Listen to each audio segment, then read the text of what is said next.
Namaste dosto. I'm about to travel 26 hours to a small town in North Carolina because there's an Indian restaurant there that has been named America's most outstanding restaurant.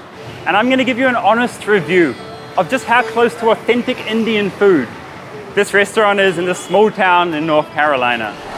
I've made it all the way from Mumbai to the Chai Pani restaurant here in Asheville in North Carolina.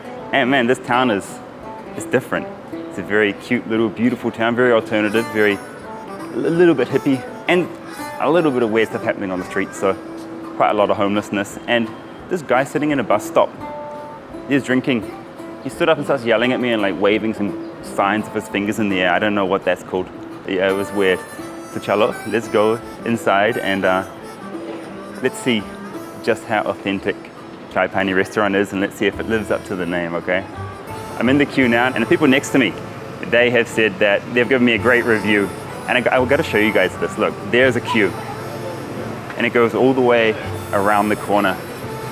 So yeah, there's a queue for Indian food here in the US. How cool is that? All right, I'm here at Chai Pani and I'm very, very excited. Let's have a quick look at the menu.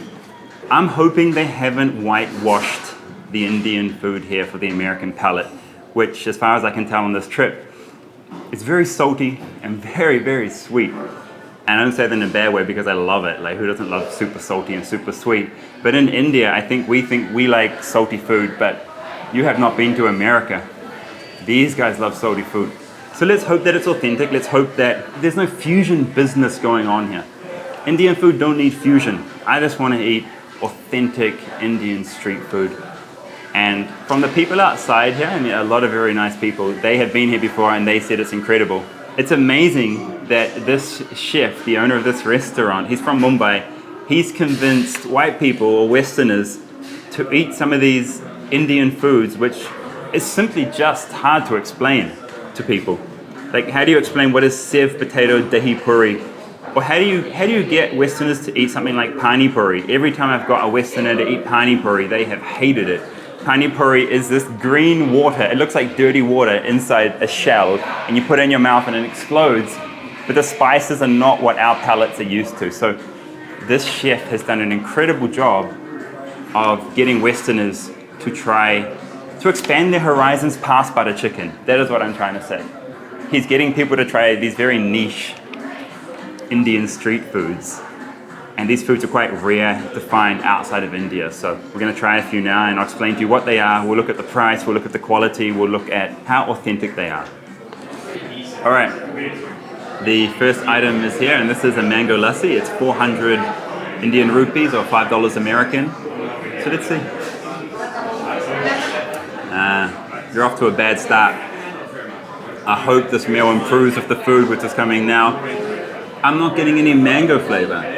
So this drink should be made by placing yogurt, fresh mango, and some sugar in a blender and blending. But yeah, I think they've just not used enough mango, okay? And I guess mango's expensive here. I mean, it's expensive in India right now because there is a mango shortage. Okay, so yeah, the prices are really high in India and that would make them even more expensive here in the US. So maybe that's the problem. The mango shortage has hit Chai Pani restaurant as well. But I'm going to be hopeful for the food, okay? Let's see. So in front of me here, we have sev potato puri, as we would say in India. And so this is my favorite Indian dish of all time. This is one of the very first Indian dishes I ever tried in my entire life with one of my Indian friends in New Zealand. That was Parizad Barucha. And so I've loved this since I was a teenager. And it's really good at Karachi Sweets in Mumbai. I go there to eat this. My favorite one of these was in Siliguri, West Bengal. So yeah, I got a lot of experience of this. And it's these little crispy shells filled with yogurt, filled with, you call it cilantro here? It's like coriander and onion and tamarind chutney, and it's like a little spaceship. And you just stick this in your mouth, okay? And it just explodes. And all these guys around me are gonna try it right now too. Let's see. Yeah. Yes, it's perfect. It's great. The chef hasn't made it less spicy for Americans. He's kept it exactly as it would taste in India. So, yeah, you guys pass it around and let's see how they like it. So you just basically shove it in? Yeah, Do you just shove it in your mouth? just shove it in. Here goes. Have you tasted anything like that before? No. They haven't. It's strange. That's how I describe it. All right, guys, we got some spicy dishes here.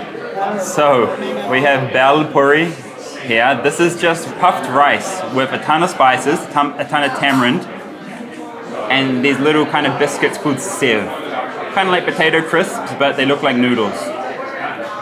And then we have Aloo Tikki. This is my wife's favorite. And they've surrounded it in chickpeas, in chole. And inside here, aloo tikki aloo is just potato. So this is just a potato patty. And you can just cut into it and scoop it up with some chickpeas and eat it. One thing I noticed, you got to work on the pronunciation of these dishes for the waiter staff. They're pronouncing everything quite wrong. But yeah, let's try the food. This is beautiful, right? Like the plating of that. I don't know what that looks like. It looks like a mountain. Wow. And let me just show you inside. Look at that color. Incredible, right? So we share everything in India like this. Like we pass a plate around and it's like that. Okay. I know Americans and Europeans We share. it can be a bit weird, like eating off someone's plate who's taken it off. But everyone's here is okay with it. All right, let's start with the bhel. And whenever my wife walks past the bhel puri wala on the streets, she has to stop and eat this dish. I don't eat it on the streets. So for example, on the streets, they'll make this up for you. And to eat it, they won't give you a spoon. They'll rip a bit of cardboard off a box nearby and you'd have to eat it with the bit of cardboard. So yeah. Not the cleanest. It's really good. A little bit too much lemon, but I kind of like it like that. Let's try the aloo tikki chaat. The chickpeas are spot on. But aloo tikki is meant to be a round potato ball that has been deep fried. And so the outside of it becomes crispy. You get like this crispy shell around the potato. The shell of this one wasn't crispy. I'll try a few more dishes and then I'll give you like my opinion on the masalas here, on the spice mixes they're using. I'd say Karl, I have no idea. This right here. It almost tastes like bacon. Oh yeah, it's just like a potato chip. Oh. Okay. This is it here. Yeah. People sometimes use them as spoons. Oh. Like that. Oh. See? I think this one's really good. I like that. They gave us a lot. Is this fine dining in India or is this everyday food? This is everyday food on the street. This is the cheapest form of food possible. So how much would that cost in India? In India, each of these dishes would cost maybe $1.20 American. And yeah. Or even less. Depends what city you're in. And all those dishes have been like $10, around 800 rupees American. Now in front of me here, I have a very, very, very famous dish from Maharashtra.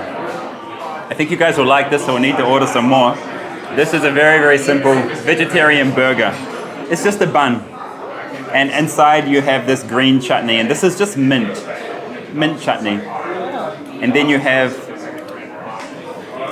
a potato ball, and then you have red chutney. This is chili. This is chili. And inside the potato ball, you are gonna get a bunch of spices like turmeric and I don't know. It's just really yummy. It's this yellow potato. And I made a big mess of that. But this all comes together into what's called a Vada Pau. And this is how much? This is $12 for two. Okay, $12 for two. About 960 rupees. It's not quite right, okay? It's close enough. It's not bad. And I'm going to talk about the masalas right now. So all the masala mixes and all the spice mixes and all these dishes I've had so far, it hasn't been exactly what you're going to taste in India. it's been changed a bit. So I don't know, it's maybe like, I don't know, it's not exactly what you're gonna taste on the streets of India. That's all I can say. It's not bad though. It's very tasty, but it's not exactly Indian street food in terms of the spice mix and the flavors. Now look at this. This is called a Sloopy Jai. Well, that's what he's put it in the menu. But it's pretty simple. It's similar to the Vada Pau that we just had, except inside we have Kheema or mincemeat, and this is lamb. And the green stuff you can see there, that is just cilantro or coriander. I always love this dish. I'm making such a mess down here you can't see. All these guys, their table's beautiful, but mine is so messy down here. Okay, this dish is the closest that I found to India here. Yeah, try the Sloopy Jai. It's really, really good. And you just eat it like a burger. It's going to get a bit messy. It's all going to drop out, but yeah, this is called Kheema Pau. This is very different. This isn't British tea. This is like tea grown in India, and then they just boil it with milk. 100% milk. No water in this. And see, I don't know if I can show you the color. Oh yeah, I can. See the color there? It's nearly tipping. It's the right color. When I order a tea, you want to see like a dark brown color like this is. It means it's strong. Tea's good. Tea's good. I'm a tea connoisseur and I make it at home for my family, so for me to say it's good, yeah, I'm enjoying it. Most people take sugar in the tea? Yeah, everybody takes sugar in their tea in India. It's, yeah, it has to be in there. Right. Yeah. It's milk tea though, it's not like, black tea they'll drink just normal without sugar. Oh, hey bro. How is it? So it's like, it's not exactly India, right? Yeah. It's like maybe 70% there. Okay. The spice mixtures aren't what you'd taste on the street. Right. But in terms of like the experience and being able to try like so many different dishes together, that's really fun. Yeah, that's great. So I think it's good. Now come to India and try the real one, please. I will do that. It's good to meet you. Enjoy the rest of your time. You too. Sorry to interrupt. Take care. No, it's a pleasure. Bye. Inside Chai Pani, you'll find a number of signs written in Hindi, like this one that says Champions of Quality, Snack Store Chai Pani, Asheville. And the name Chai Pani actually has an interesting double meaning too. Chai Pani literally means tea and water, but it's used in the context of a light meal or snack. Its double meaning comes from when someone with authority asks you for a little Chai Pani. If you know what that means, drop it in the comments. So that was Chai Pani, and I just talked to one of my subscribers in there, a guy from Mumbai, and he had the same opinion as me. Yeah, I'm glad he backed me up on that when I chatted with him.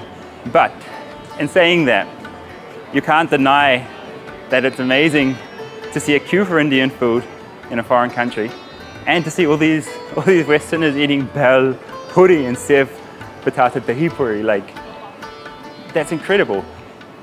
So I think the experience of going there as a foreigner and being able to try all these quite rare Indian dishes that are hard to find here in the US, that is a great experience. But what I would say after that is, if you like the food at Chai Pani, you please come to India right away and enjoy authentic Indian food.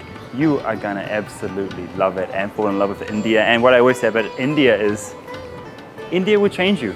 India will change your life in some way and change you as a person in some way. So please come and eat the food and have that life-changing experience in India. Jai Hind.